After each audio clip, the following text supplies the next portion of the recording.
muchísimas gracias a todos por estar acá con nosotros. Los voy a traer a todos para saludar y voy a dejar a Marcelo que haga una pequeña introducción. Cada uno de ustedes lo harán y después se pondrán a debatir entre ustedes.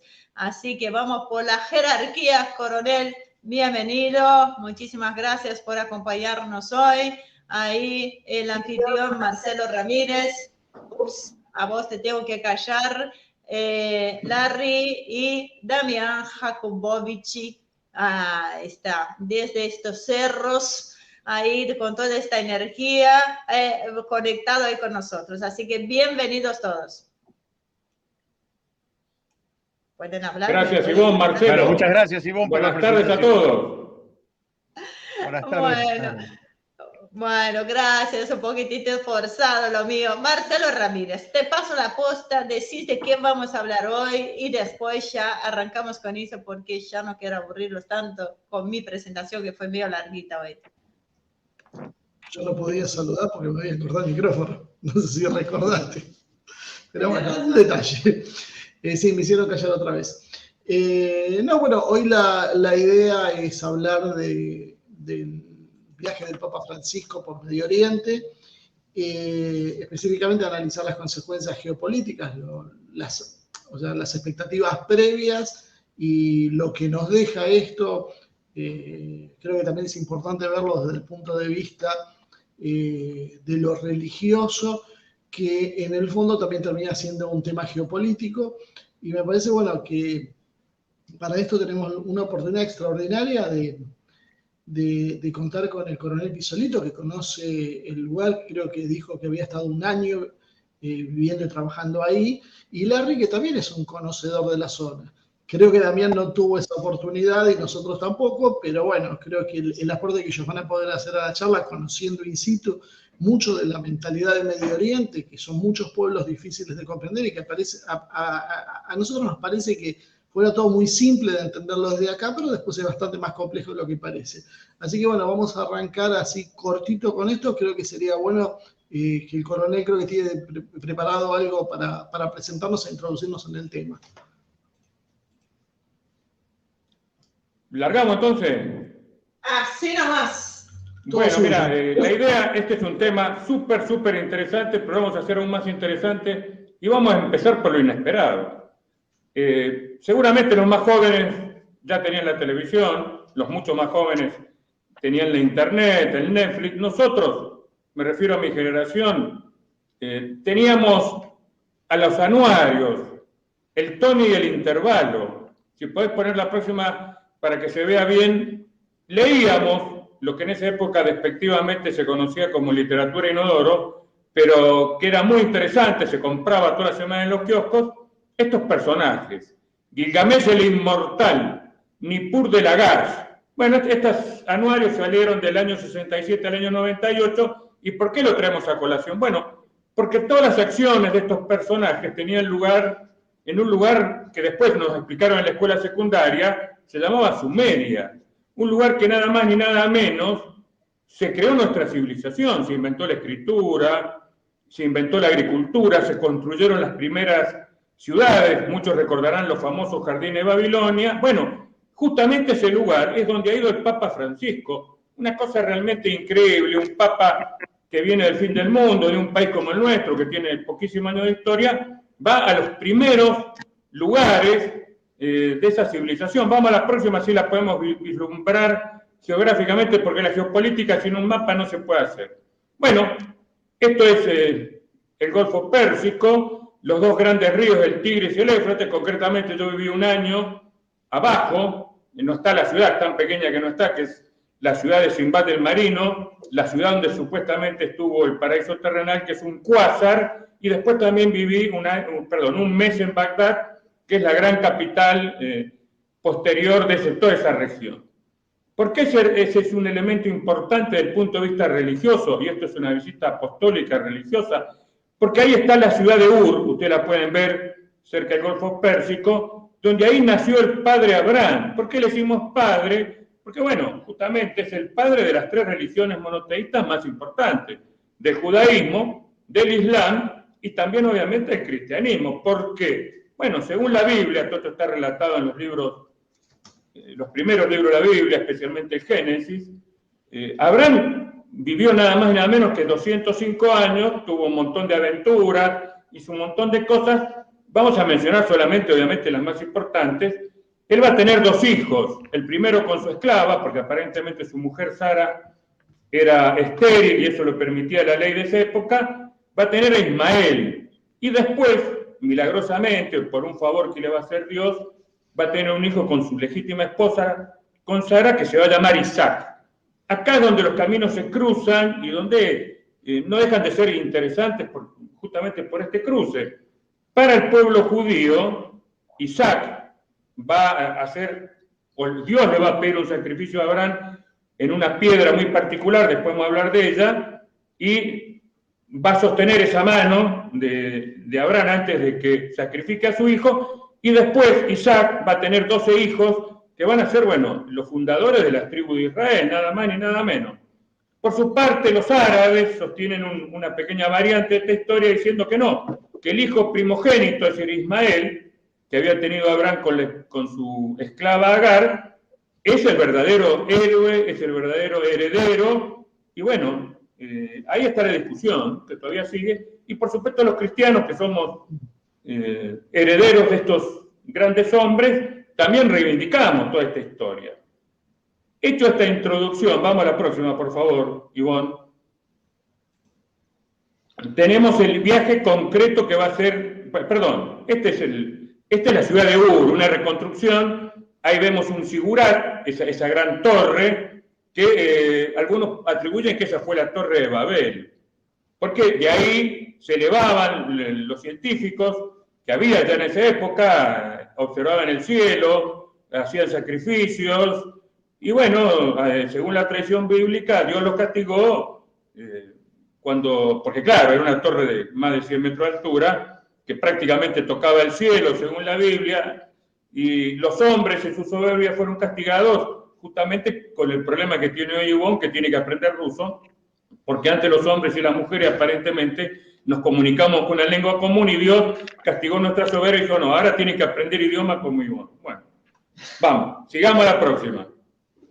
Y sí, el próximo mapa, ese es el mapa actual de Irak. Como lo ven, es prácticamente muy similar a lo que era Sumeria, Bagdad su capital, limita, bueno, con Siria, Irán, Arabia Saudita, Kuwait, y está ahí en rojo el peregrinaje que va a hacer el Papa Francisco el día sábado, y en verde, al norte, el que hizo el día domingo. Bueno, como le comentamos, ahí abajo está la ciudad de Ur, donde nació el padre Abraham, y muy importante va a ser la misa que él va a desarrollar acá en la ciudad de Mosul, que se hizo tristemente famoso, ustedes la recordarán, el famoso Estado Islámico derrotado tentativamente y por algún tiempo, estableció ahí la capital de su califato y como si fuera poco, emitió una fatwa condenándolo a muerte al Papa Francisco y diciendo que lo iba a asesinar en Roma o en el lugar donde lo encontrara. Bueno, al momento, gracias a Dios, eso no ha sucedido, pero no cabe duda, lo primero que podemos decir de este viaje, además de su trascendencia geopolítica, que es inmensa, ha sido un viaje peligroso. De hecho, Juan Pablo II lo quiso hacer y sus asesores de seguridad le quitaron la idea. No es que la situación mejoró, al contrario. Después de ese viaje que el 2000 quiso hacer Juan Pablo II, Irak sufrió una segunda invasión, una guerra civil, una sedición, una serie de problemas, pero el Papa que es argentino, parece ser que está adornado por la audacia, a falta tal vez de otras virtudes, y se animó, y él, yo voy a hablar después dejo para el debate otras conclusiones, que las tengo inspectores, pero que no tengo la certeza, voy a hablar de las conclusiones políticas, geopolíticas. Él va a mantener 2 grandes reuniones. La primera, la que más me interesa a mí, es con el presidente del país, que es para extrañeza mía, es un kurdo iraquí, donde él le va a pedir justamente que levante algún tipo de prohibición que tienen hoy los cristianos en Irak de profesar abiertamente su fe. Acá paso una anécdota personal. Realmente me sentí muy cómodo en Irak. En el año que yo viví no tuve jamás ni siquiera una mirada agresiva, pese a que yo me desplazaba a todos lados vestido de uniforme, no estaba autorizado a desplazarme de civil, y jamás vi una mirada torva ni sufrí ningún tipo de agresión por parte de los iraquíes, con lo cual tienen mi agradecimiento eterno, o por lo menos mientras viva yo. Por el contrario, yo vivía en Kuwait, que es una monarquía del Golfo, y realmente las agresiones, las minguneadas, por ejemplo, no podía yo llevar una cruz colgada en mi cuello porque los kuwaitíes no lo permitían, no permitían que festejáramos la Navidad, pero no, en Irak había cristianos y podíamos ir a misa, obviamente no era una gran población de cristianos, pero se podía. Entonces ahí el Papa le ha pedido nuevamente al presidente, porque ha habido un éxodo del 1,5 millones de cristianos que tiene una población Irak de 40 millones, quedan unos pocos cientos de miles, 200.000, 300.000, algunas fuentes. Y bueno, esperemos que esa situación, el presidente tuvo gestos muy interesantes hacia Francisco. Primero lo recibió formalmente, le hizo varios regalos, algunos muy interesantes, y después lo sorprendió en Mosul justamente, participó de la misa que daba Francisco, lo cual yo no sé si estaba acordado protocolarmente o no, probablemente sí, pero no deja de ser un gesto muy interesante por parte del presidente iraquí hacia el Papa Francisco. Creo que es un gesto de buena voluntad.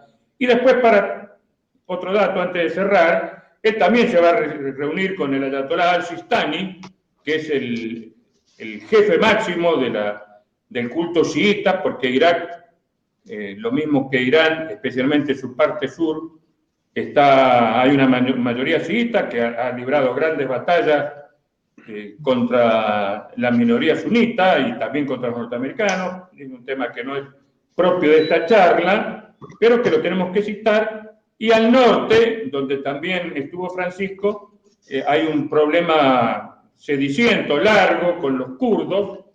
Y acá yo quiero, para terminar, plantear algunas, es decir, pedirle a Larry, a Damián, que me ayuden, porque no tengo un concepto claro, o por lo menos no, mi interpretación no es única, no es unívoca. ¿Por qué la poca repercusión que tuvo en la Argentina esta tremenda visita? Yo podría seguir hablando. Poné la próxima, por favor. Sí, está bien. Ahí Ivonne me apura, pero está bien. Esa cruz que ven ustedes en la iglesia de Mosul, que está reconstruida, se hizo con los maderos. Ustedes se acordarán, en el 2013, si mal no recuerdo, hubo un atentado contra esa iglesia que fue incendiada. Murieron cerca de 50, 60 asistentes a misa. Las casas de la ciudad de Mosul, donde vivían los cristianos, fueron vandalizadas. Muchos de ellos fueron asesinados. Y fíjense las vueltas de la vida que preparan esta cruz hecha con los maderos quemados de esa iglesia. Me parece una imagen magnífica y muy interesante. Vamos, creo que es la última, la próxima. Bueno, ahí lo que decíamos. Está el Papa Francisco, obviamente con un traductor, hablando con el presidente iraquí. Y bueno, vuelvo a la pregunta del debate, o por lo menos la duda que yo tengo: ¿por qué la Argentina, ni el diario Clarín, ni La Nación, ni Infobae, excepto un Muy Espejo hacia TV, que lo felicito, se interesó? Gracias, Carlos, porque es súper interesante todo el material y muy geográfico, y yo creo que eso a la gente ayuda mucho. Para ahondar en lo que está diciendo Carlos, a mí me parece que este viaje tiene que ver para mí con un viaje de la geopolítica de las civilizaciones. Es muy interesante lo que dijo Carlos de la ciudad de Ur, una ciudad sumeria, y está bueno que la gente se interese un poco a lo que pasó en Sumeria, porque tiene que ver con hasta ahora lo que se ha descubierto como origen de la civilización humana. Pero la gente tiene que saber que con Sumeria hay un gran misterio, que es que apareció de la nada.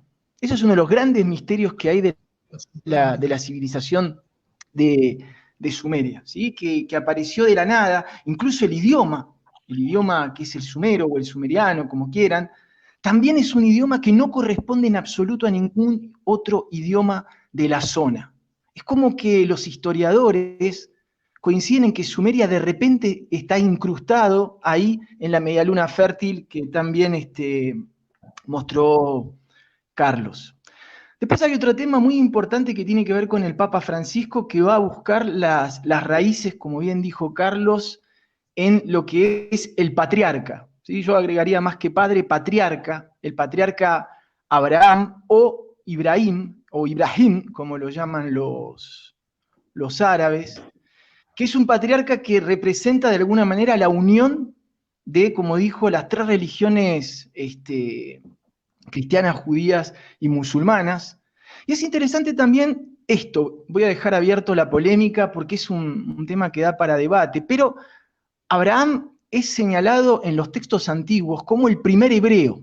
Es el primer hebreo. Lo presentan en la Biblia como Ibrahim o Abraham el hebreo. Lo que lleva a pensar entonces que en realidad judíos, cristianos y musulmanes, se preguntan algunos, finalmente descienden del mismo ancestro hebreo. Y para eso es importante que la gente averigüe, busque en internet, que ser hebreo y ser judío, que generalmente está hecha la amalgama, no es lo mismo. Eso me parecía como importante. Y después, entender que nosotros mismos, ¿sí? Los que podríamos decir como judeocristianos, de origen judeocristiano, que tenemos en común el Primer Testamento. En el Primer Testamento hay un Dios que aparece muchas veces, que es el Dios Jehová, o conocido como el Yod-Heh-Vav-He, y ese es un Dios sumerio. Para entender los puentes que estaba trazando Carlos, que son muy interesantes. Por eso me parece que lo del Papa Francisco, que efectivamente pasó bastante desapercibido, tiene que ver con un viaje hacia la unidad de las civilizaciones. Y por último, me parece que tiene mucho que ver esto con, estaría bueno empezar a pensar más como una geopolítica de las civilizaciones, sin entrar en un choque, además, no digo solamente, sino además de una geopolítica justamente que tiene que ver con los países, también en permanencia, tal vez en otro plano, pero muy importante, se está jugando algo a nivel de la geopolítica de las civilizaciones. Voy a empezar un poquito. Me parece que el viaje del Papa hay que desgranarlo en varios aspectos. El aspecto geopolítico, el aspecto simbólico religioso y el aspecto de la política interna de Medio Oriente. Entendiendo por la política interna de Medio Oriente como subordinada a una geopolítica mundial. Voy a agarrar un poquito lo que dijo recién Damián. No sé si ya lo dije en algún momento aquí, el tema de Dios para los musulmanes, para los hebreos y para los cristianos, la palabra Elohim es la que define a Dios, y en realidad es una palabra que está en plural, en hebreo o en arameo está en plural, por lo cual podríamos inferir de que es la síntesis de varios dioses del politeísmo y tratando de buscar la unificación en un solo símbolo, como para unificar. Y, como digo yo, para mí las religiones son de alguna manera disciplinadoras no en el sentido negativo, es disciplinadora de la sociedad y sobre todo en el aspecto histórico. Ismael, que fue nombrado acá como hijo de Agar, el coronel lo nombró, es Ishmael, que en arameo quiere decir el escuchado por Dios. Eitzhak, Isaac, significa el que le sonrió a Dios.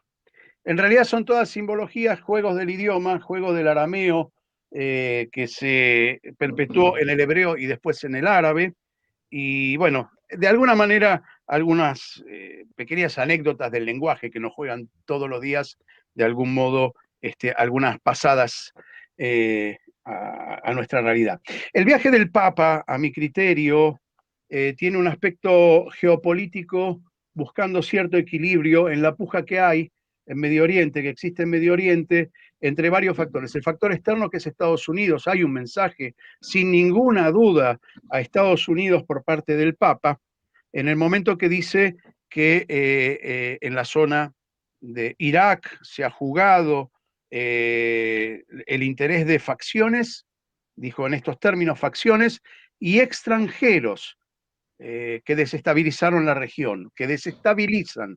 Lo dice también en presente. Me parece sumamente importante esta mención del Papa, porque está haciendo referencia, en principio, al Estado Islámico, que ha tenido una injerencia importante y una actividad importante en la zona, y a los extranjeros. Los extranjeros, evidentemente, es Europa y Estados Unidos, y fundamentalmente después del 2003, Estados Unidos, ¿sí?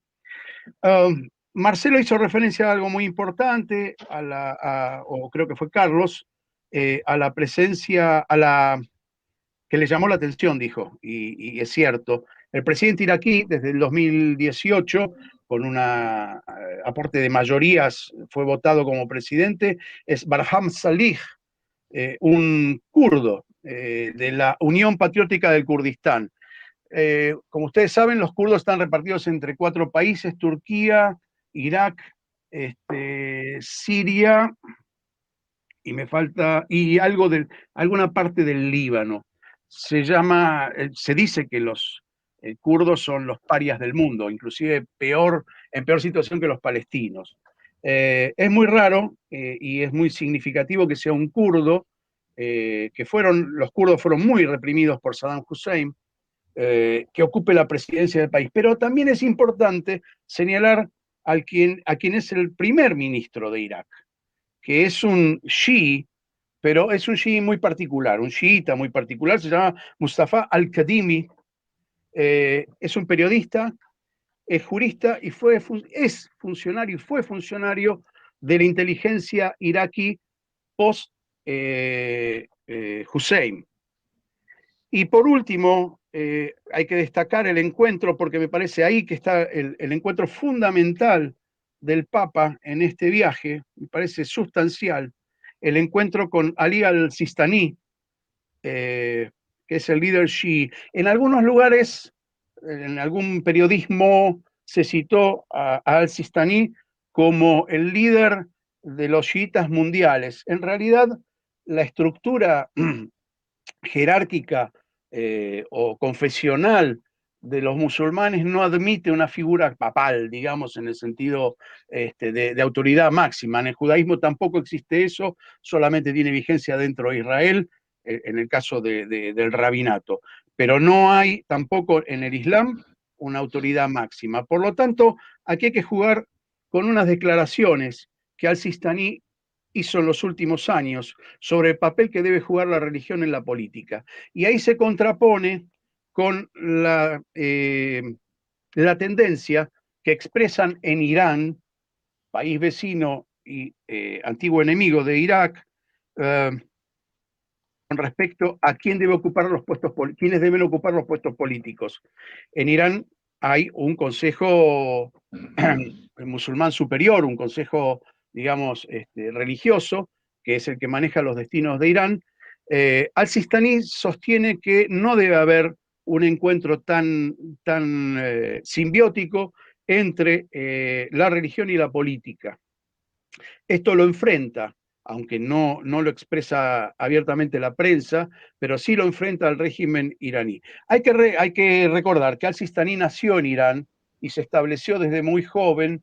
Estudió primero en Qom, que es en Irán, y después, alrededor de los 50, tiene 90 años, se trasladó a Irak y se convirtió en el líder de los chiitas de Irak. Con esta posición que tiene al-Sistani de separar la política de la religión, expresa un acercamiento al sunismo. Los sunitas tienen un escalafón político diferenciado del escalafón religioso. Y en eso hay que prestar atención porque se pone en puja el liderazgo. Es decir, al-Sistani de alguna manera lo que está haciendo es desafiando el liderazgo iraní. Y por lo tanto presenta una puja que incluyendo la invasión de Estados Unidos, que podría haber generado una alianza chiita entre Irak e Irán, no se produjo ese alineamiento. Por lo tanto, hay que prestar atención cómo se mueven los factores políticos en uno y otro país. Recordemos, para quienes nos están escuchando, que entre Irak e Irán hubo una guerra casi de una década en la que se enfrentaron furiosamente y murieron millones de personas, de esa guerra participó Estados Unidos, Israel y Europa, asistiendo tecnológicamente y militarmente a ambos lados, siendo que la fuente de provisiones militares era siempre Estados Unidos, pero Israel aprovechó su histórica alianza con el Shah para continuar, yo lo dije también creo en este ámbito, Israel continuó vendiendo armas a Irán durante el régimen, después del 79, después de la revolución islámica del Ayatollah Khomeini, continuó el comercio de armas con Irán, y durante la guerra de casi una década entre Irán e Irak, proveía armas a Irán mientras Estados Unidos lo hacía con Irak. Bueno, más o menos eso es, me parece, que habría que analizar del viaje del Papa, teniendo en cuenta todas estas alternativas geopolíticas internacionales, los mensajes hacia Europa y Estados Unidos, y las pujas internas en el mundo musulmán. A esto hay que agregar, por supuesto, la defensa de los cristianos de Irak, que fueron diezmados prácticamente. Tengo acá una estadística que habla de que se redujo la población cristiana o sufrió movimientos migratorios casi el 83% de los cristianos en Irak. Bueno, voy a empezar entonces por el final, por lo que decía, voy a agregar una cosita sobre el tema de la prensa argentina y porque a mi juicio no hace eco. Uno, por el tema que estabas diciendo, Larry, y creo que eso hay que agregarle algo que tiene que ver con algunas acciones que viene haciendo Francisco desde el principio y que están produciendo mucha confusión, inclusive en los propios católicos, sobre todo los católicos más ortodoxos. No sé, a veces después estas palabras traen polémica también, ¿no? Pero me refiero a los católicos más cercanos a las instituciones, más comprometidos tal vez de alguna manera, que ven a veces con desconfianza algunas cosas que hace Francisco, e inclusive hay cierta filtración de la ideología calvinista, protestante, que hay en la sociedad de Estados Unidos, y eso filtra un poco hacia toda la región, ¿no? Creo que por ahí hay algo, y creo que parte tiene que ver, en esto también hay que tener en cuenta que los medios que se caracterizan como progresistas o de izquierda, que inclusive son parte del frente de gobierno hoy en la Argentina, tampoco han sido muy generosos en las coberturas. También fue bastante limitado.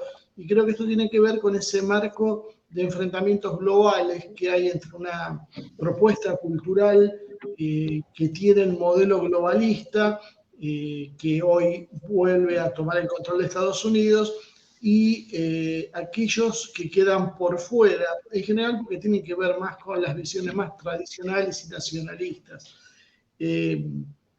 Hubo, todos recordarán el encuentro entre Francisco y el patriarca Kirill de la Iglesia Ortodoxa del Patriarcado de Moscú, que si no recuerdo mal fue en el 2014 en Cuba. Y eso no solo fue un encuentro después de casi un milenio, sino que fue un gesto de acercamiento entre las dos, en dos de las confesiones más grandes de la cristiandad, y las que tienen yo creo que hasta una mayor similitud en algunas posiciones filosófico-doctrinarias, ¿no? Porque creo que el protestantismo tiene algunos gestos, por lo menos no todo, porque es muy ecléctico, pero tiene algunos sectores que tienen visiones que encajan más con esta propuesta cultural. Sin embargo, la ortodoxia y el movimiento católico son bastante refractarios a muchos de los aspectos culturales que hoy se están promocionando. Y ese frente tiene mucho que ver también con el pensamiento en orden civilizatorio. No me acuerdo si fue Damián o quién fue que mencionó el tema civilizatorio. Y precisamente hay un sector de los rusos, no todos, hay un sector de los rusos que habla en términos civilizatorios, y los encuentros entre las grandes civilizaciones, que a veces tienen distintas denominaciones, porque por ahí muestran cómo Hispanoamérica o como la región donde tiene raíces católicas, la consideran un bloque civilizatorio de la misma manera que consideran al mundo eslavo, al mundo chino, al mundo indio. Y ese encuentro de civilizaciones es un poco la resistencia que ellos oponen a un modelo global donde pasemos a tener un gobierno centrado en corporaciones. Ese poder del dinero y esa visión que yo decía que parece más amoldable a las ideas protestantes, tienen indudablemente un rechazo en ese frente religioso que se viene generando a partir de esta comunión que hoy creo que se refuerza precisamente con la visita al Sistani. Larry conoce mucho mejor que yo las internas políticas de la región. Sí podría aportar que Al-Sistani fue quien hizo una fatua que ordenó a los chií enfrentar y resistir al Estado Islámico, al Daesh, y eso fue algo que también se le agradeció desde el mundo cristiano porque fue la única forma de detener esa masacre que se estaba dando.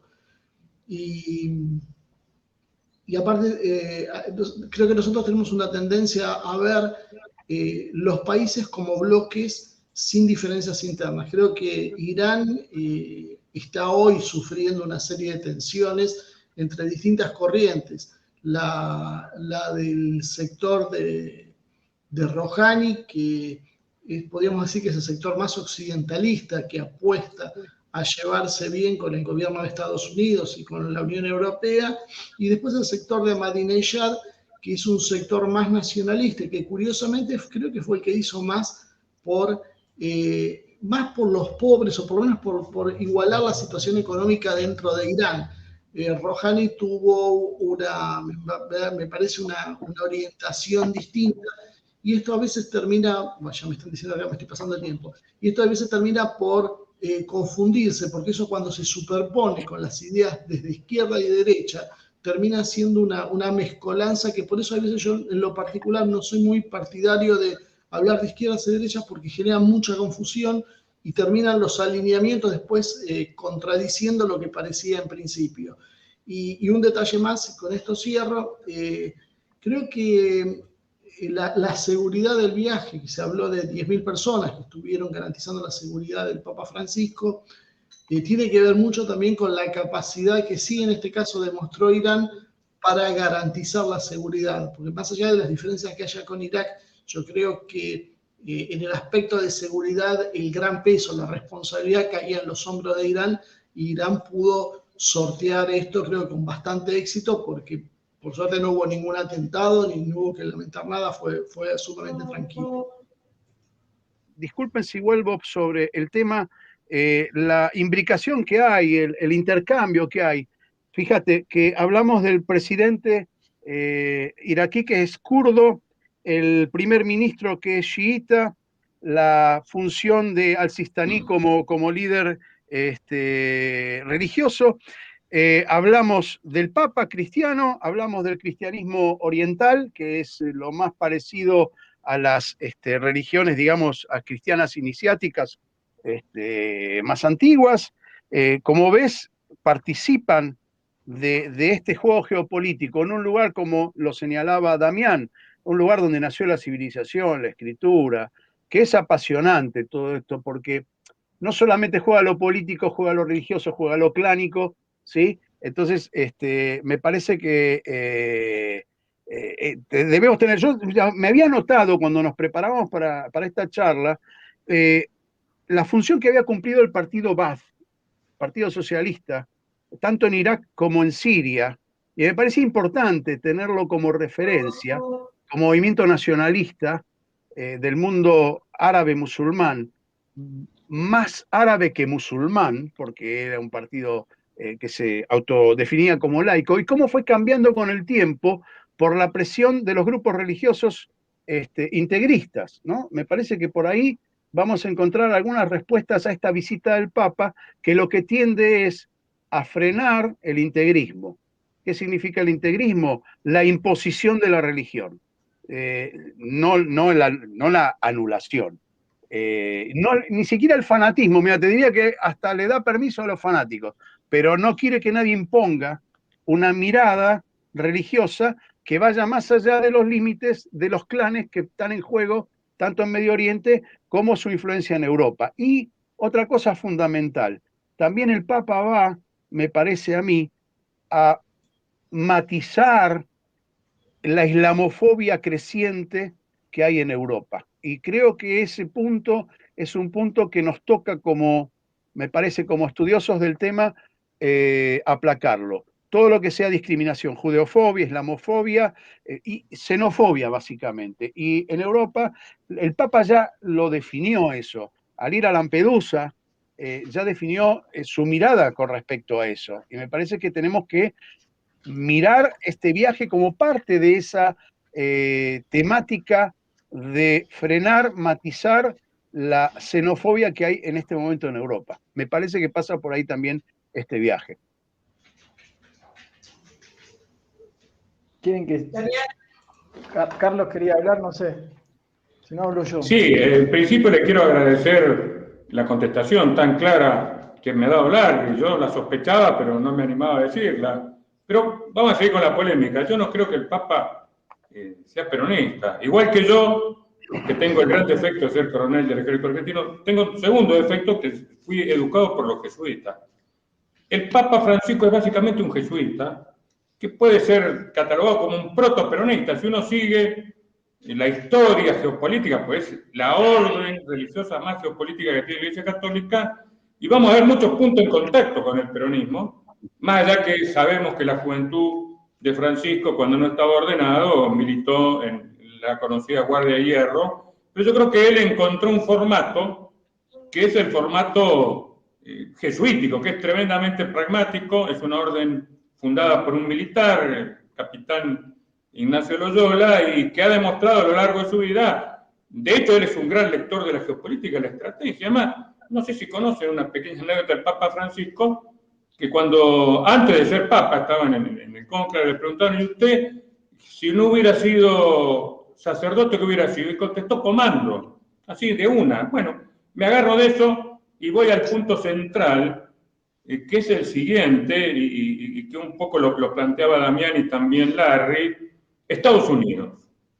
Yo tuve, así como viví un año en Irak después de la primera invasión en 1993, en el 2003 me tocó estar en Washington y ver la segunda invasión de Irak, no desde la tierra, sino del lugar donde se lanzaba, que era Washington, D.C. Y ahí muchos decían o dicen que se debió al petróleo. No, no se debió al petróleo.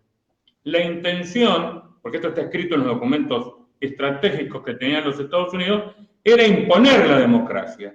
Ellos, siguiendo una teoría famosa de un presidente demócrata, Woodrow Wilson, sostenían que si ellos ponían la remolacha de la democracia en Irak, inmediatamente toda la región, Arabia Saudita, Kuwait, Siria, etcétera, etcétera, se iban a transformar. Obviamente una locura, porque nadie puede imponer a bayonetas o bayoneta en mano una idea.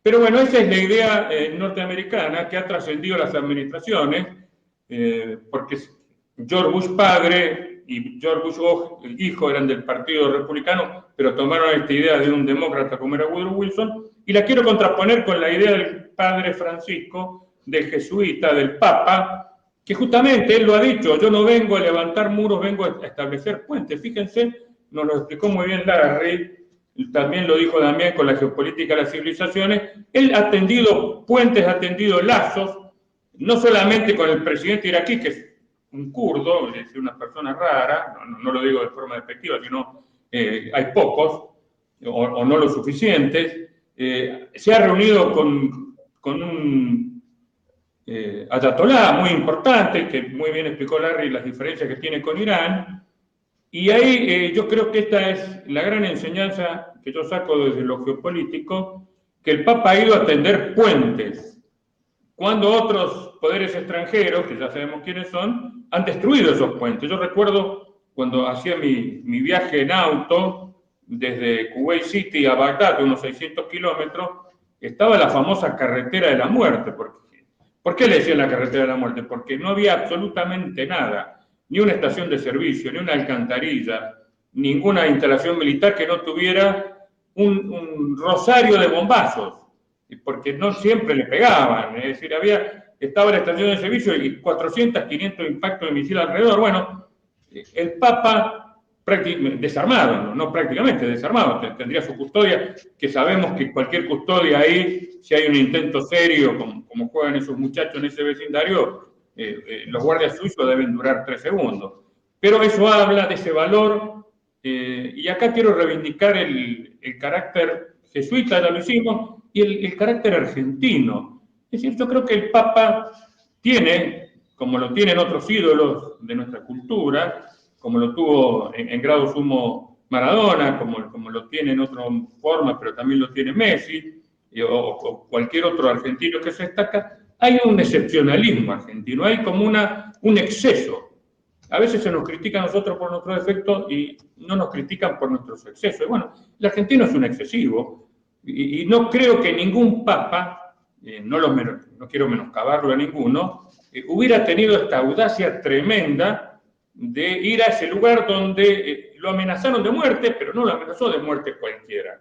Lo amenazó de muerte una secta muy poderosa que lo hemos visto por televisión. Se cansaron de degollar periodistas, militares, civiles.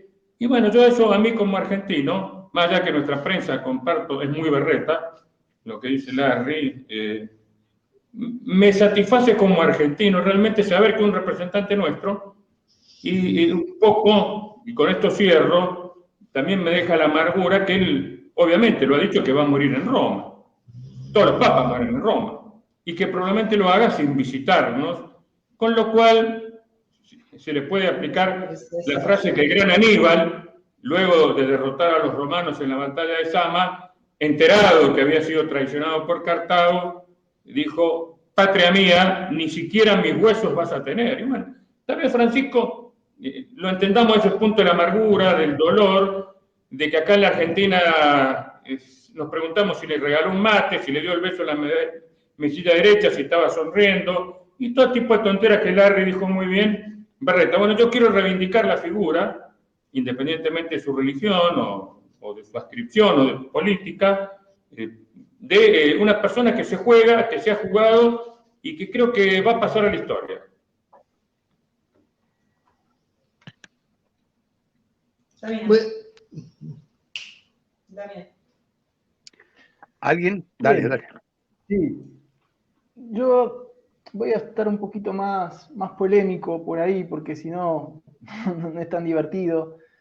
Yo creo que no es solamente Estados Unidos el que tiene, cuando el Papa habla de, para mí, es mi interpretación, después, por supuesto que es una cuestión de, nadie está en la conciencia del Papa para saber exactamente de quién está hablando y es pura especulación, pero yo creo que cuando el Papa habla de intereses extranjeros en Irak, por supuesto que nombra Estados Unidos, por supuesto que nombra Occidente, y si nombra Occidente, pero por supuesto que está nombrando también Israel. Dejo así como para la polémica. ¿Israel es parte de Occidente? ¿Es un satélite o es parte misma de Occidente? Esta pregunta queda abierta. Pero también recordemos que Turquía tiene mucho interés sobre lo que está pasando en Irak, ¿sí? Muchísimo, porque está todo el tema kurdo. Los kurdos, como bien dijo Larry, no, salvo que en el Líbano no, faltaba Irán, y tienen ahí un poquito en Armenia, ¿sí? El kurdo de Irak es el kurdo más autónomo de todos los pueblos kurdos, que son una etnia, recordemos, de 40 millones, se dice que es el pueblo más numeroso que no tiene país propio, ¿sí? O la etnia más numerosa. Entonces, es como está Irán tiene unos intereses en Irak importantísimos, ¿sí? Porque cuando hablamos también de Medio Oriente, hay como un poco la duda si hay que hablar de religión o no. Y en realidad, Medio Oriente no puede analizarse sin el prisma religioso, pero tampoco hay que caer en el error de analizar toda la geopolítica a través de lo religioso, ¿sí? Pero básicamente, el Islam en Medio Oriente está básicamente, grosso modo, 80% del sunismo, y 20% de chiismo. Y además, ¿sí?, dentro de los países, si bien hay que hablar de las relaciones entre Irán e Irak y las dificultades que hubo, pero también hay que hablar de las alianzas religiosas, ¿sí? Porque cuando estuvo la guerra de Irán e Irak, había un sunita en el poder iraquí y en Irán había, como siempre, un chiita, ¿sí? Entonces, coincido muchísimo con lo que dice Marce, me parece muy interesante esto de que es difícil de hablar de un solo ente como representante del país. Es lo mismo, ¿sí? Irán no es solamente Irán y el gobierno iraquí, como dijeron bien, hay dos facciones muy definidas en Irán que tienen intereses totalmente contradictorios, ¿sí? Entonces, tenemos también, hablamos de los intereses extranjeros que hay en Irak, tenemos también a todas las monarquías sunitas que tienen puesto un ojo ahí y que lo único que desean es un retorno, como en la época de Saddam Hussein, del sunismo, ¿sí? Entonces, yo creo que vuelvo a repetir y alertar, cuidado con esto de que los malos son siempre los estadounidenses, porque por ahí sí son los malos, pero no son los únicos malos, no son los únicos perversos. La humanidad es perversa, ¿sí? El sistema ruso es tan perverso como el sistema gringo y tan perverso como el sistema chino. No sé si prefiero tener a los rusos o a los chinos como amos, prefiero no tener ninguno. ¿Se entiende? Y creo que a veces nosotros los analistas caemos mucho en esto de tratar de alimentar, ¿sí?, el odio a Estados Unidos, cuando Estados Unidos es una potencia más de ahí, de las que tienen los colmillos sobre el pueblo iraquí, porque finalmente de este tironeo que sufre hoy Irak, ¿sí? Recordemos, para aquellos que están como más desprevenidos sobre Irak, un país que sufre años de guerras, que figura entre los 20 países más corruptos del mundo, y que figura número 33 entre los países más frágiles del mundo, en donde el Estado, que es un país frágil, es un país donde el Estado no puede ejercer su soberanía, ¿sí? Tenemos como estos datos, y no nos olvidemos también que Irak, así como está todo roto hace ya 40 años, sigue representando la cuarta economía de la región, posee las quintas reservas de petróleo del mundo y el puesto número 11 de gas. Hay todo eso que está puesto en Irak. Por eso yo creo que, si a mí me preguntan si tengo que charlar sobre la geopolítica del Medio Oriente, yo siempre le digo a la gente cuando viene a preguntarme mi opinión, yo siempre digo que es más factible que queden más preguntas que respuestas flotando. Es tan complejo el Medio Oriente y uno tiene que ponerse tantos lentes para poder analizarlo. ¿Puedo? ¿Puedo intervenir? Sí, dale. Digo que coincido con casi todo lo que dijo Damián. En geopolítica no hay malos ni buenos. ¿Sí? Vamos a empezar por ahí porque me parece que si los criterios son malos o buenos, me parece que no vamos a poder analizar nada. Con respecto a lo que decías, los países y las tensiones, es que en realidad los límites políticos de los países del Medio Oriente son una invención de Occidente, porque las estructuras de límites, de fronteras, son clánicas en realidad en Medio Oriente. Originalmente son clánicas. No podemos analizar porque han dibujado Occidente, tanto Inglaterra como Francia, dibujaron los mapas de Medio Oriente a placer de ellos y a conveniencia de ellos. La monarquía no es una institución que tenga que ver con los países árabes, por lo tanto son imposiciones demasiado de plástico, demasiado artificiales. Voy más o menos contestando lo que fui armando. Con respecto a la mirada de Carlos con lo que Estados Unidos, y vuelvo acá, antes de que se me juzgue por malo o bueno en la calificación de Estados Unidos, digo que la intención de Estados Unidos nunca es imponer la democracia en otros lados. Al contrario, porque si no, no podría subsistir como imperio. Entonces, la mirada de Carlos me parece indulgente. Basta recordar que quien se benefició de la invasión a Irak, la primera, fue Dick Cheney, con el tema petróleo, porque era titular o formaba parte de una empresa petrolera norteamericana que se apropió de parte de las reservas iraquíes. Con respecto a las estadísticas que emitías vos, Damián, con respecto a la corrupción, otra vez volvemos a un tema que es complejo. ¿Quién nació primero, el corrupto o el corruptor? Y ahí es una gran pregunta. Si vos sometés a un pueblo a la pobreza, estás fomentando la corrupción, lisa y llanamente, porque quien tiene un poquito más puede corromper a ese hambriento. Por eso es muy complejo el tema de la corrupción y las estadísticas. ¿Qué país es frágil al respecto? ¿Qué país es más vulnerable por su estadística de corrupción?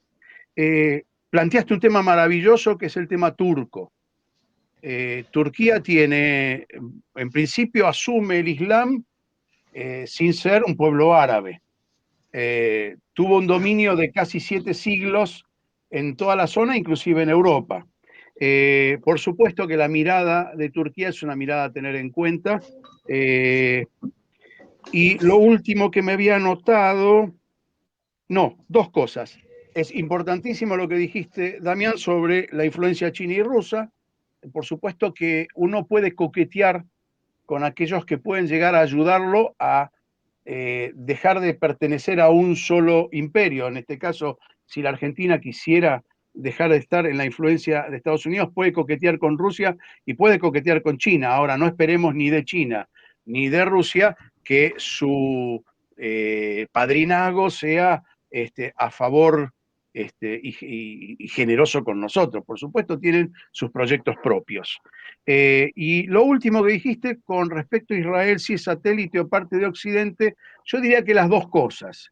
En principio es un satélite, no podría de ninguna manera continuar su existencia tal como la tiene en este momento Israel, si no fuera un satélite de las grandes, digamos, de Estados Unidos en principio, y de la posibilidad que le da a Occidente de sobrevivir sin una economía, porque la economía israelí, si bien es sana, está de alguna manera sostenida por Estados Unidos. Sin la ayuda de Estados Unidos, la economía y el bienestar de la sociedad israelí sería otra cosa. Así que bueno, más o menos eso, ¿no? Que fui de alguna manera captando lo que dijo Carlos y lo que dijo Damián, como para debatir. Debatamos. Adelante. Marcelo, permitime. Sí. Mira, Irak lo entendí rápidamente porque es un país relativamente sencillo. Más me costó Estados Unidos, pero tengo la suerte o la desgracia de haber sido 2 años agrego militar. Y lo vi ir a 2 guerras mundiales. Obviamente que no hay ni buenos ni malos, pero hay algunos que son más buenos y otros que son más malos. Por lo menos así lo veo yo. Cuando me refiero a la democracia, no es necesariamente un valor. Porque no es la democracia de Pericles, ni la democracia de Aristóteles, es la democracia neoliberal de los Estados Unidos. De hecho, y voy a la teoría que ellos han modernizado, lo mencioné a Woodrow Wilson, que es la teoría McDonald. No sé si saben, Thomas Friedman escribió hace un montón de años, ya lo ha tenido que decir, que en los lugares que había un McDonald's no había guerra entre ellos. Bueno, yo le aclaro que he comido varias veces en el McDonald's bombardeado de Bagdad, que justamente estaba cerca de la iglesia donde iba a misa. Es decir, esto es difícil de creer y es difícil de explicar, pero los Estados Unidos, que se creen la Nueva Jerusalén, que tiene una visión, y comparto lo que dice también, en que no se puede hablar de geopolítica sin religión, y a veces obviamos, Estados Unidos no es un país laico, Estados Unidos es un país profundamente religioso. Hay que visitar, por ejemplo, su Catedral Nacional en la avenida Wisconsin, y uno ve que Dios, los apóstoles y todos los íconos cristianos han sido reemplazados por ejemplo, misiles, por la bandera norteamericana y por otra serie de simbologías que me llevan a concluir que la verdadera religión de los Estados Unidos son los Estados Unidos. Ellos creen, yo creo que equivocadamente, pero ellos tendrán sus razones, que tienen la mejor democracia del mundo, tienen el mejor mercado del mundo, tienen el mejor sistema bancario del mundo, y que es lógico que lo exporten. Y como a veces se decía en broma, o no tan en broma, relacionado con una guerra que muchos no se acuerdan, la guerra de Vietnam, vamos a pacificar la aldea, pero primero la vamos a incendiar.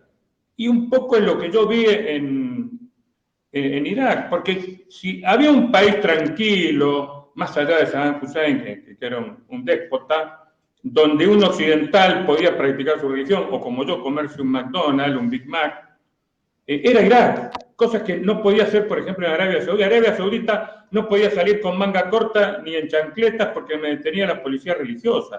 Ni qué decir de hablarle a una mujer, que sería un tema para tratar con Ivonne.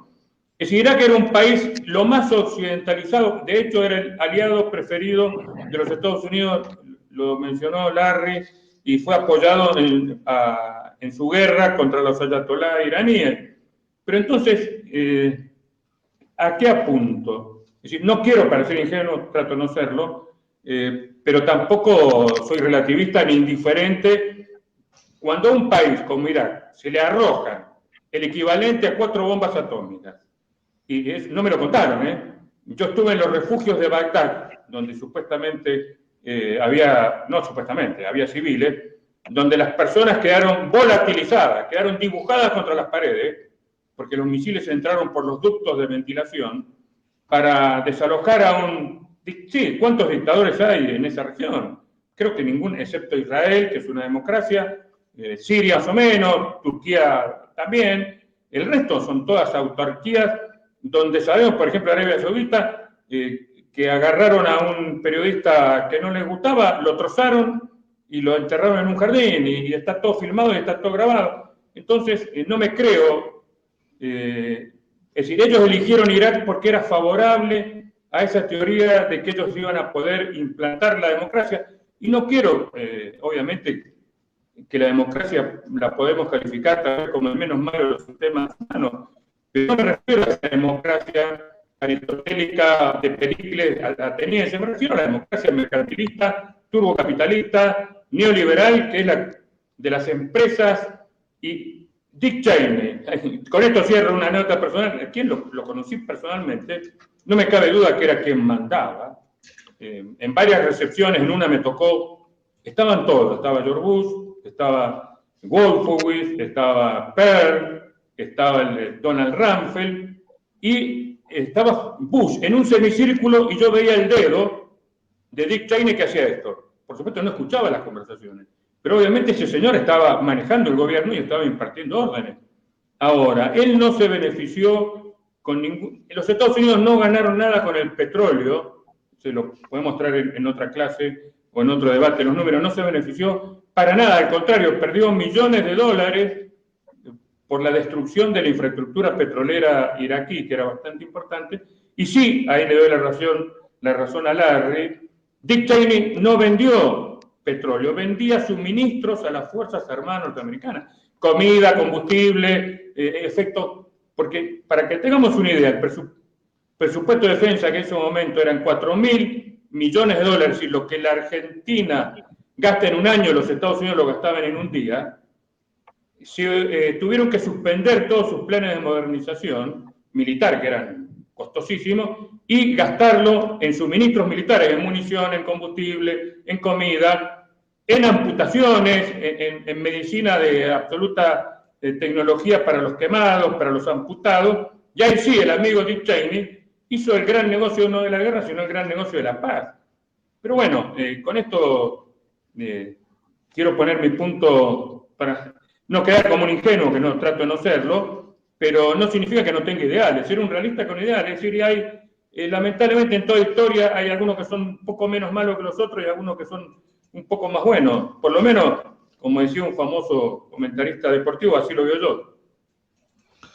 Sí, yo voy a tratar de traer un poco una razón de por qué puede pasar por qué sucedió lo que sucedió.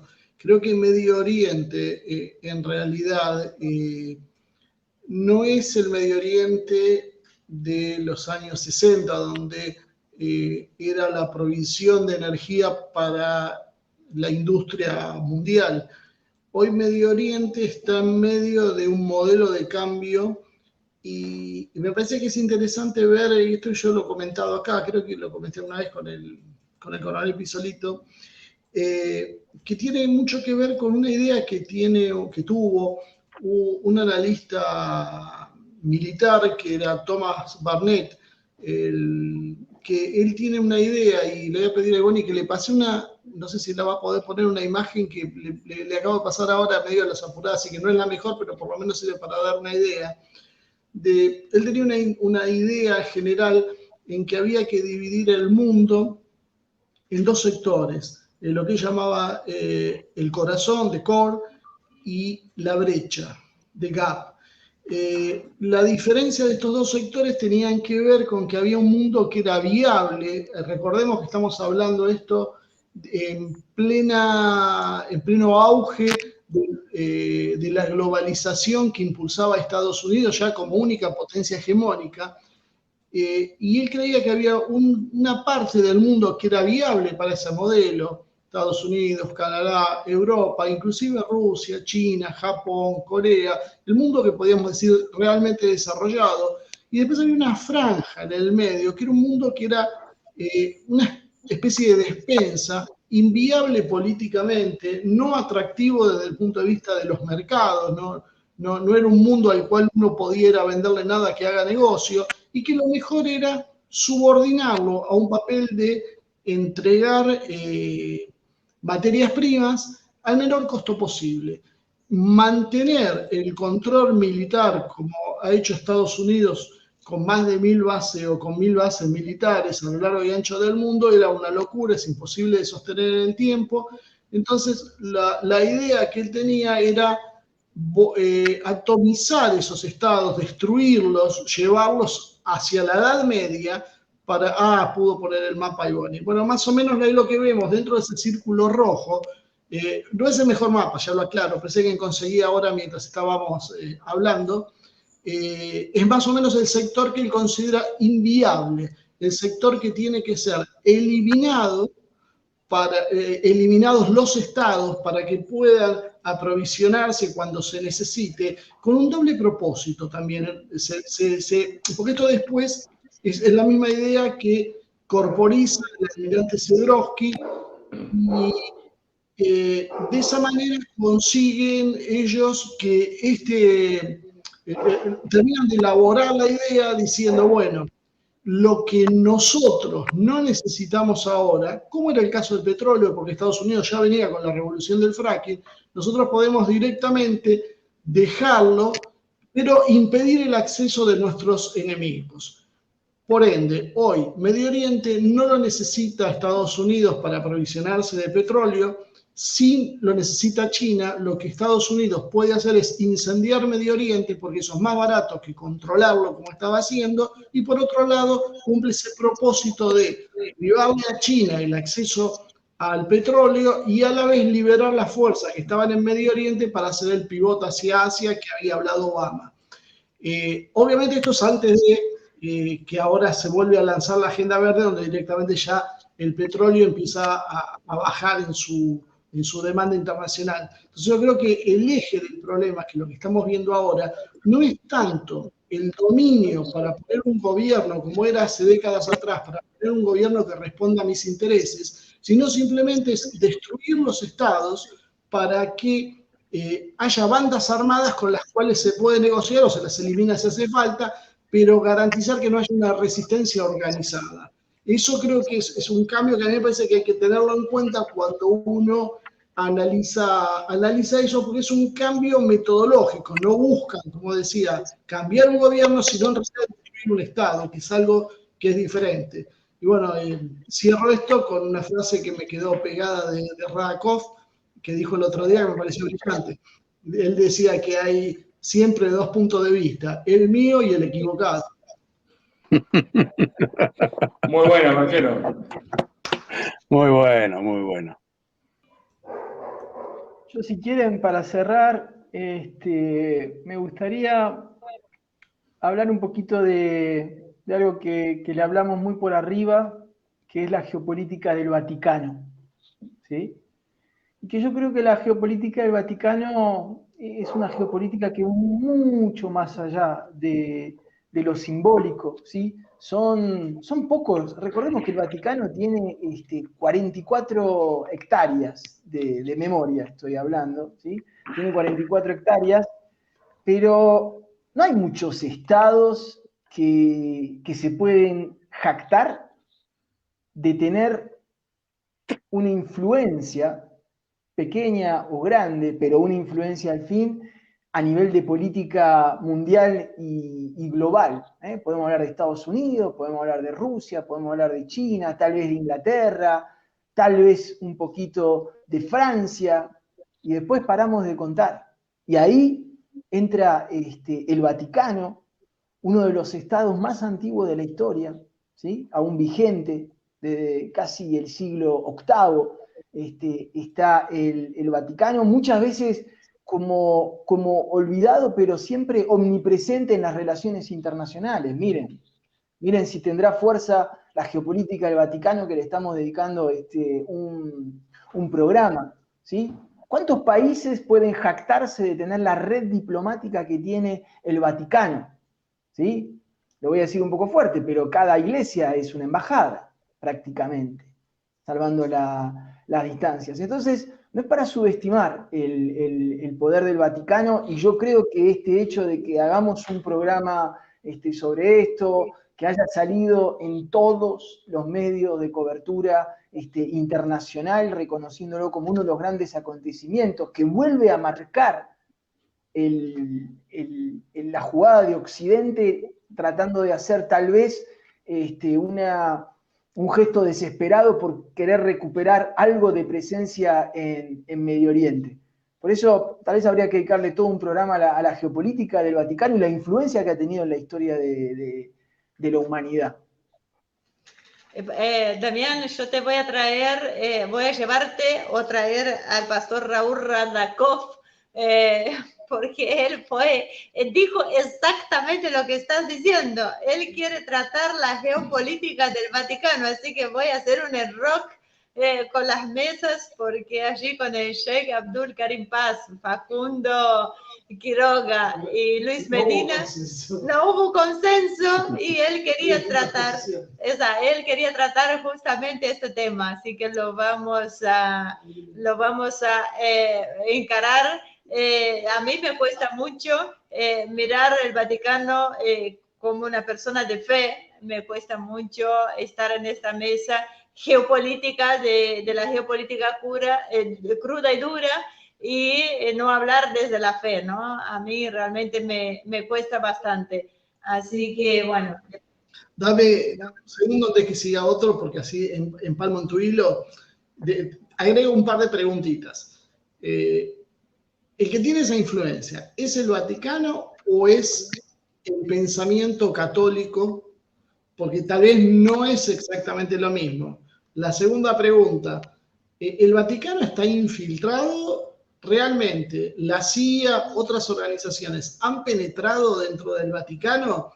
Y la última pregunta que dejo arriba de la mesa es el tema de la masonería. Si hablamos del Vaticano y poderes, el papel de la masonería en los últimos 2 siglos ha sido fundamental, inclusive dentro de nuestras propias revoluciones latinoamericanas, lo cual llevaría a que tengamos que tocar alguna vez también este tema, pero es un tema que creo que es realmente tabú, porque tocas esto y pasas a ser conspiranoico y ya nadie te toma en serio. Pero la verdad, mirar para otro lado, con una organización tan importante, no sé si lo soy, podríamos discutirlo, pero por lo menos en el pasado lo fue seguro.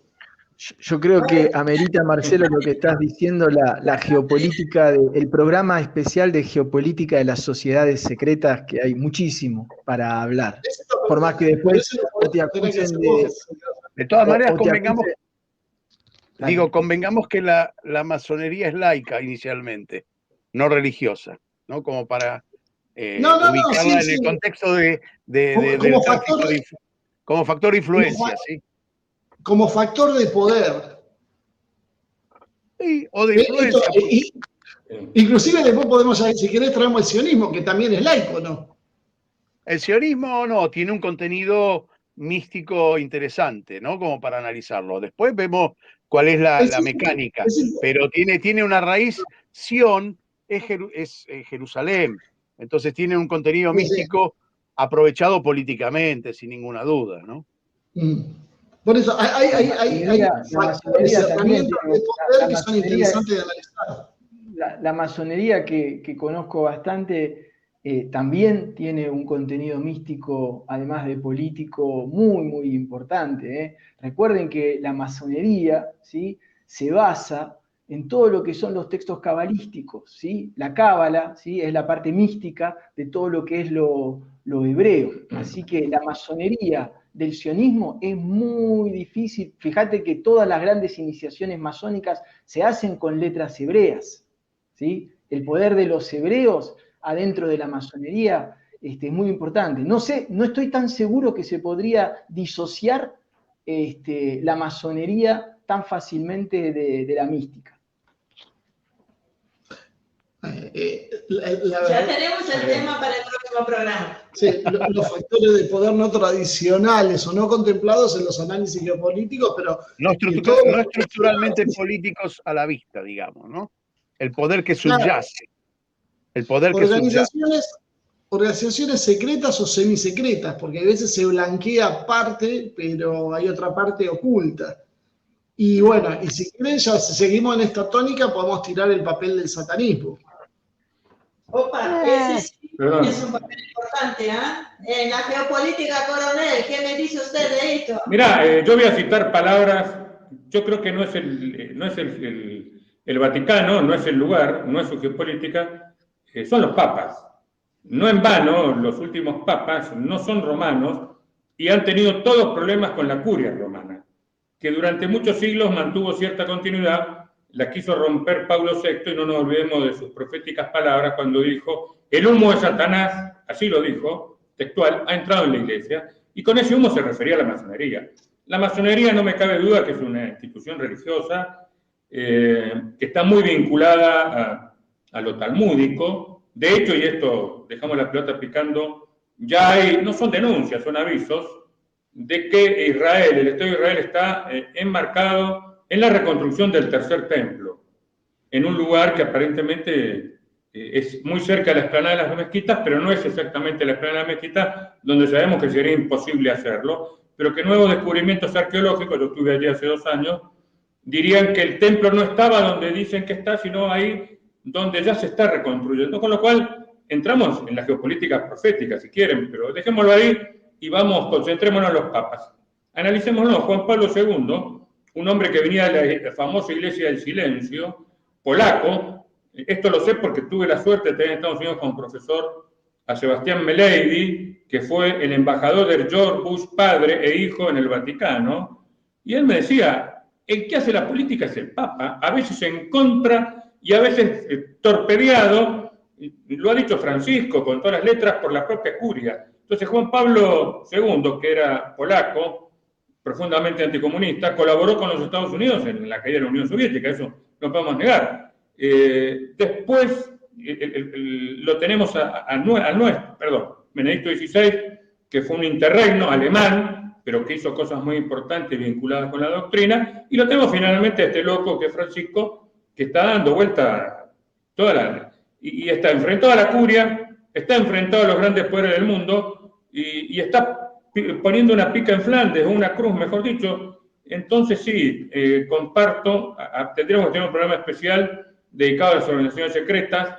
No me cabe duda que dentro de la iglesia hay organizaciones secretas, algunas no santas, porque que sea iglesia no significa que sea santa, algunos de sus hombres lo serán, y comparto un poco la postura de Ivonne. Es muy difícil, fuera de la fe, evaluar esto, porque uno dice: ¿cómo esta institución, que ha estado gobernada por tantos atorrantes, que ha tenido tantos problemas, la simonía, la clerecía, corrupción de todo tipo, al mando de estas personas con tantas limitaciones, con tantos problemas, como nos lo muestra el propio Francisco? Entonces, bueno, acá entramos a un misterio, y la historia tiene un misterio que a veces se explica y a veces no se puede explicar. ¿Decir? Muy sencillo, ¿quién manda en el mundo? Acá. Bueno, podemos ir. Acá hay que tener el mouse y habilita y deshabilita micrófonos. Una cosa quería comentarle a Larry con el tema del satanismo. Ojo, yo sé que después que hay muchas definiciones y vamos a empezar a discutir si es satanismo, si es diabolismo, si es alguna otra cosa, pero hay algunos nombres que han sonado fuerte en la historia. Hay teniente coronel que trabajó en las operaciones especiales de la CIA, que es Michael Aquino. Este muchacho fue discípulo de Anton LaVey en la iglesia de Satán y después se abrió y se fundó su propia iglesia, el Templo de Set. Y no es cualquiera, es un tipo que ha sido pesado y habla de la relación de la CIA con el satanismo. Yo lo tiro como una inquietud para que vean sobre el tema. Y otro, bueno, es conocido Aleister Crowley, el británico. Pero ese, algunos van a decir que es un mago y ahí vamos a empezar a irnos por las ramas. Pero es un factor a tener en cuenta y aparte es un factor de muchísimo crecimiento en Estados Unidos y en Europa también, pero sobre todo en Estados Unidos, las iglesias satánicas y la mirada satánica, es una religión básicamente, está tomando mucho cuerpo, mucho en serio. El tema es que se mezcla porque hay un satanismo que es realmente con lo que uno más o menos imagina que puede ser, y después hay un juego donde en realidad se proclaman ateos y son satanistas porque en realidad es como un desafío al mundo occidental y cristiano. Entonces, es un tema raro y es para desarmarlo y analizarlo con cuidado, pero existe, es un tema que está ahí presente, no es para pasarlo tan por alto y muchas veces tal vez creo que quizás fruto de todo el desconcierto que hay a nivel social. Bueno, en realidad no me entusiasma para nada el satanismo porque sería como estudiar las religiones, darle una entidad espiritual que me parece que no tiene, que es absolutamente político, pero bueno, a ver, se puede hablar de todo. Si lo enfocamos sociológicamente y políticamente, sí. Si vamos a analizar en profundidad el satanismo como cuestión espiritual, la verdad que no me atrae porque no me atrae estudiar ninguna religión. Pero bueno, a ver, estamos acá para dialogar, así que me prendo a lo que la mayoría. Déjame que cierre porque tengo miedo que nos termine el tiempo y no tenga para contestar dos cositas importantes de lo que se dijo hoy. A Carlos quiero contestarle el tema de Donald Rumsfeld y Halliburton, que era una de las empresas que más se benefició con la invasión a Irak y que tenía que ver con el petróleo. Pero quiero aclararte que aparte de beneficiarse personalmente, hubo 72.000 millones de dólares en contratos a gente amiga, es decir, un capitalismo de amigos. Y la otra pregunta que te hago, Carlos, es si vos conocés y me puedes dar algún ejemplo de imposición democrática, digamos, alguna de estas operativos norteamericanos que impusieron la democracia estable en algún país. Digo, cuando hablo democrático, cuando hablo de un país democrático, digo que no dependa de Estados Unidos o que sea un satélite de Estados Unidos, ¿no? Que haya habido democracia verdadera. No creo tener en la historia un ejemplo de que Estados Unidos haya hecho eso. Lo de Halliburton me suena mucho como lo de acá con Autopistas del Sol, capitalismo de amigos y testaferros. Solamente quería contestar eso y con respecto a cualquier tema, está bueno lo de la influencia del Vaticano, quién manda en el mundo concretamente, qué es lo que está pasando con la concentración de poder, todos esos son temas de geopolítica que realmente son muy interesantes si queremos incluir lo que ustedes decían de satanismo, masonería, etcétera, etcétera. Bueno, démosle para adelante, es importante poder dialogar con respecto a esto. Igual estoy aclarando que acá en ningún momento yo mencioné ninguna cuestión mística sobre si es real o no, estoy hablando de la influencia real y concreta, porque cuando vos perteneces a una secta, vos actuás en función de la secta, independientemente de si sea verdad o no lo que estás creyendo. Es un hecho. La gente del Daesh, ellos creían en un califato y creían en una visión del mundo que no importa si es cierta o no. Pero estaba fogoneado desde la política, Marcelo. Lo importante del Daesh es quién lo armó. Por eso te estoy hablando de la relación. Una vita política para darle la característica de secta tal cual vos lo definís y fogonearlo, armarlo y ponerlo en funcionamiento. Cuando descubramos las realidades de ese mecanismo, nos vamos a enterar de que está la política metida detrás. Y y la política y la geopolítica, por eso, ¿no? Por eso arranqué hablando de la relación entre Michael Aquino y la CIA, porque básicamente en realidad era como la CIA utilizaba estos grupos. Todos los Ahora, movimientos después, religiosos en América Latina, todos los movimientos religiosos, los pentecostales en América Latina, tienen importancia política, están siendo usados como elementos políticos. Y deberíamos tener cierta claridad de cómo se arma esto, ¿no? Que poco tiene que ver con los evangelistas tradicionales. Pero por eso mismo que yo le decía y que hablaba con el coronel, no, es difícil analizarlo desde la fe y desde la religión. Hay que analizarlo desde la mentalidad geopolítica. Así que yo creo que es un aporte interesantísimo que lo analicemos crudamente desde la geopolítica. De ahí, la fe de cada uno es la fe de cada uno. Nadie está en contra las religiones, ¿no? Adelante, coronel. Bueno, gracias. Te contesto muy rápido, Larry. No, nunca tuvieron éxito, pero no dejaron de tener muchas consecuencias. Si vamos a Woodrow Wilson, cuando él impone en Versalles su famoso 14 puntos, estaba a descolonizar el mundo. África, acordémonos, había colonias belgas, alemanas, inglesas, portuguesas, españolas, y eso después fue toda una ola descolonizadora. Y voy a citar el Congo, que donde mi padre sirvió como casco azul, tremendo, donde obviamente la población local no había sido preparada para el ejercicio de ningún tipo de autogobierno, y le regalaron la democracia, que es una guerra civil que empezó en 1962 y sigue.